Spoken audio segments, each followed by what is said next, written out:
Friends, welcome to my channel. दोस्तों, बात करेंगे आज बहुत ही इंपॉर्टेंट टॉपिक पे कि लो स्पर्म काउंट क्या है। लो स्पर्म काउंट को मेडिकल लैंग्वेज में ओलिगोस्पर्मिया कहा जाता है। आजकल लाइफ स्टाइल की वजह से ये प्रॉब्लम बहुत ही कॉमन हो गई है और बहुत लोगों में ये प्रॉब्लम देखने को मिलती है। मतलब आम प्रॉब्लम हो गई है। कुछ लोग जो है बताने में शर्माते हैं, जिसकी वजह से होता क्या है कि ये लाइफ टाइम इस प्रॉब्लम से सफर करते हैं। तो इस वीडियो में आज बात करेंगे कि लो स्पर्म काउंट क्या है, क्यों होता है और इसके कुछ ट्रीटमेंट के बारे में। तो वीडियो को देखते रहिएगा और चैनल को सब्सक्राइब करना ना भूलिएगा। दोस्तों, नॉर्मल स्पर्म काउंट जो होता है ये 15 मिलियन पर ml या तो उससे ज्यादा होता है। ये नॉर्मल स्पर्म काउंट हो गया। अगर मान लीजिए कि 15 मिलियन पर ml से कम है तो ये लो स्पर्म काउंट में आता है, जिसकी वजह से प्रेगनेंसी नहीं आती है। इसके कई सारे सिम्टम्स भी देखने को मिलते हैं, जैसे इरेक्टाइल डिस्फंक्शन हो गया, मतलब इरेक्शन में प्रॉब्लम हो जाता है। सेक्सुअल डिजायर कम हो जाता है, सेक्स करने का मन नहीं करता। इसके अलावा जो प्रेगनेंसी नहीं आती है, कभी कभी बाल भी झड़ने लगते हैं। हार्मोन की प्रॉब्लम से कभी क्या होता है कि टेस्टोस्टेरोन जो हार्मोन है वो इम्बैलेंस होने के कारण से बाल भी झड़ने लगते हैं। जो टेस्टिकल होते हैं, टेस्टिस के जो नर्व है उसमें भी स्वेलिंग होती है और दर्द भी होता है। ये सारे सिम्टम्स देखने को मिल जाते हैं। दोस्तों, अब ये होता क्यों है, क्यों होता है, इसके बारे में जानेंगे। इसके कई सारे फैक्टर हैं, जैसे लाइफ स्टाइल फैक्टर हो गया, मेडिकल फैक्टर हो गया, या तो कुछ हैबिट्स की वजह से ये प्रॉब्लम आती है। पहले अगर बात करेंगे कि लाइफ स्टाइल फैक्टर के बारे में, तो लाइफ स्टाइल में जैसे स्मोकिंग करना, अल्कोहल लेना, कुछ जैसे मोटापा हो जाता है, बहुत लोगों में मोटापा के कारण से भी ये प्रॉब्लम आती है। और जैसे कुछ लोग क्या करते हैं कि लैपटॉप को थाई के ऊपर लेके इस्तेमाल करते हैं, तो ऐसा नहीं करना चाहिए, इसके कारण से भी प्रॉब्लम आती है। दोस्तों, जैसे टाइट जीन्स पहनना, टाइट कपड़ा पहनना, टाइट अंडरवियर पहनना, ये भी एक कारण है। कुछ लोग के शरीर में क्या होता है, बहुत ज्यादा हीट होते हैं, गर्मी, तो जिसकी वजह से भी स्पर्म जो काउंट है वो कम होने लगते हैं। तो दोस्तों, ये हो गया लाइफ स्टाइल फैक्टर। अब बात करेंगे कि medical factor. Medical medical factor क्या क्या है।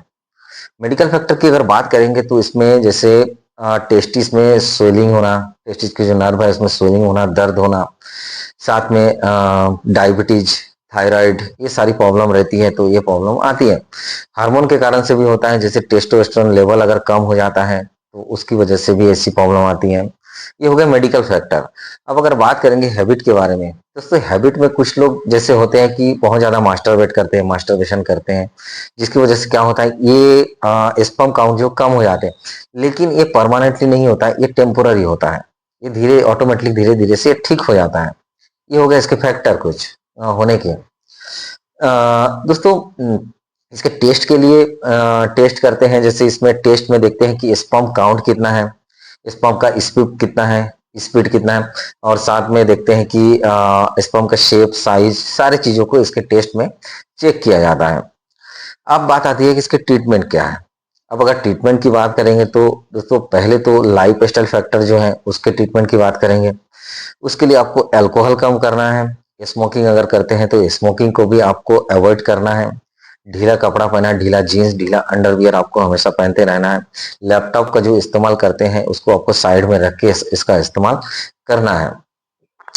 आपको हेवी डाइट लेना है, मतलब हेल्दी डाइट लेना है, खाने में जिससे आपके शरीर के लिए फायदे हो, ऐसे डाइट आपको फॉलो करना है।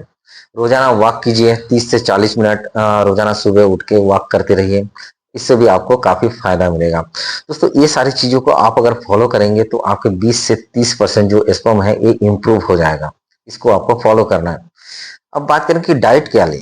डाइट के लिए आप ले सकते हैं, अंडे ले सकते हैं डेली, अंडे ले सकते हैं, केला ले सकते हैं, जो पंपकिन की जो सीड्स है, जिसको कद्दू के बीज कहते हैं, उसको आप ले सकते हैं, ये भी काफी फायदेमंद होता है। इसके अलावा जो केला है, केला को आप रोजाना इस्तेमाल कीजिए, सुबह उठ के 2 केला खाइए, शाम को जैसे वहाँ वर्कआउट करते हैं तो उस समय भी आप केला ले सकते हैं। ड्राई फ्रूट्स और जो फ्रूट्स हैं उसको आपको हमेशा लेते रहना है। कुछ लोग जो होते हैं ये सारी चीजों को लेते ही नहीं है। ग्रीन वेजिटेबल ये आपको लेते रहना है। ये सारी चीजों को आप फॉलो करना है। ये डाइट है जो आपको लेते रहना है। दोस्तों अब अगर मेडिकल ट्रीटमेंट की बात करेंगे तो इसमें बहुत सारे ऐसे मेडिसिन हैं जो डॉक्टर पेशेंट के कंडीशन के ऊपर प्रिस्क्राइब करते हैं।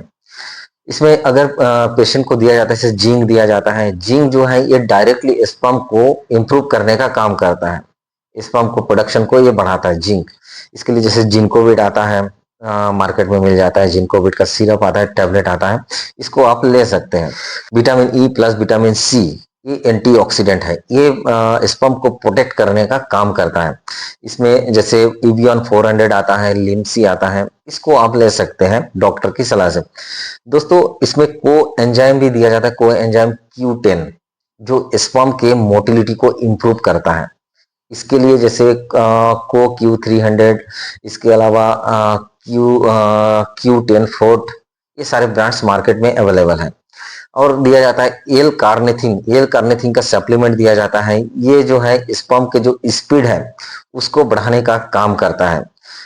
इसके लिए आता है जैसे कार्निश्योर 500 करके मार्केट में अवेलेबल है ब्रांड, आप देख सकते हैं। दोस्तों इसके अलावा मल्टीविटामिन भी आता है जो मेल में दिया जाता है मेन के लिए। मल्टीविटामिन जो ये ओवरऑल जो फर्टिलिटी है इसको इम्प्रूव करने का काम करता है मल्टीविटामिन। मल्टीविटामिन में जैसे A to Z सिरप हो गया, उसके बाद हेल्थ ओके हो गया, ये सिरप में भी अवेलेबल है और टैबलेट कैप्सूल में भी अवेलेबल है। दोस्तों इसके लिए कुछ हार्मोन ट्रीटमेंट भी दिया जाता है। अगर मान लीजिए कि ये हार्मोन लेवल कम हो गया, जैसे टेस्टोस्टेरोन लेवल कम हो गया, तो ये हार्मोन लेवल को ट्रीटमेंट करने के लिए डॉक्टर कुछ हार्मोन सप्लीमेंट भी इसमें देते हैं। अगर इन्फेक्शन हो गया, मान लीजिए सीमन में इन्फेक्शन हो गया, तो इन्फेक्शन को कम करने के लिए डॉक्टर कुछ एंटीबायोटिक्स भी प्रेस्क्राइब करते हैं। वो पेशेंट के कंडीशन के ऊपर डिपेंड करता है कि कौन सा एंटीबायोटिक उनको देना है। दोस्तों अगर मान लीजिए कि प्रेगनेंसी बहुत दिन से कंसीव नहीं हो पा रहा है, अब बहुत दिन से ट्राई कर रहे हो फिर भी नहीं हो रहा है, तो आप एक बार डॉक्टर की सलाह बिल्कुल लीजिएगा। इसके अलावा अगर मान लीजिए टेस्टिस में बहुत ज़्यादा दर्द है, दर्द के साथ सूजन भी है, तो ऐसे कंडीशन में भी आपको डॉक्टर से मिलना है। और कोई भी मेडिसिन लेने से पहले आप एक बार डॉक्टर की सलाह बिल्कुल लीजिएगा। ये वीडियो बस एक जानकारी पर्पज के लिए बनाया गया है। दोस्तों 70% लोगों में जो है ये नेचुरल ट्रीटमेंट से ही स्पर्म जो है ये इम्प्रूव हो जाता है। तो दोस्तों ये थी जानकारी स्पर्म काउंट के बारे में। वीडियो आपको अच्छी लगी तो वीडियो को लाइक कीजिएगा, शेयर कीजिएगा और चैनल को सब्सक्राइब करना ना भूलिएगा। इसी तरह मिलेंगे नए हेल्थ रिलेटेड वीडियो के साथ। Thank you.